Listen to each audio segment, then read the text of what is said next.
Hello everyone, welcome to my YouTube channel. Today we are going to solve the concept assessment 6.2 from unit number 6 of chemistry class 9. As we were studying about the empirical and the molecular formulas, so the related assessments are according to the concepts of these formula.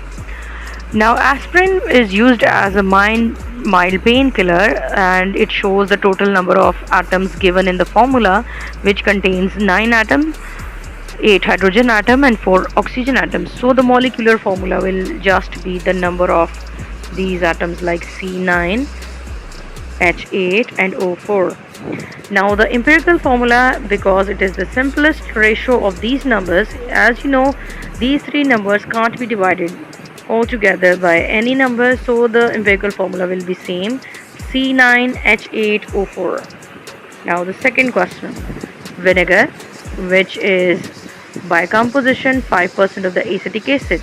Now the number of atoms that are present in the formula are the 2 carbon atoms, so we will write C2. Then we have 4 hydrogen atoms, so we will write H4.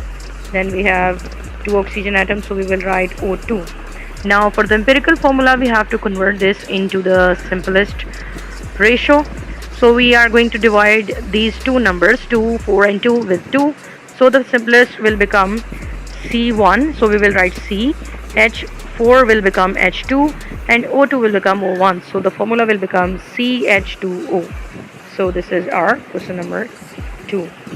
Now the third question shows the formula for caffeine, which is written here. The simplest formula can be obtained by dividing the number of atoms with the smallest value, that is 2. So we are going to divide the number of atoms by 2.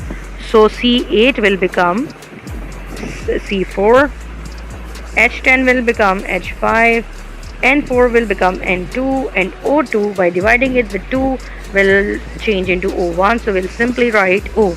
So the empirical formula will become C4, H5, N2 and O. That's it for today. Thanks for joining in.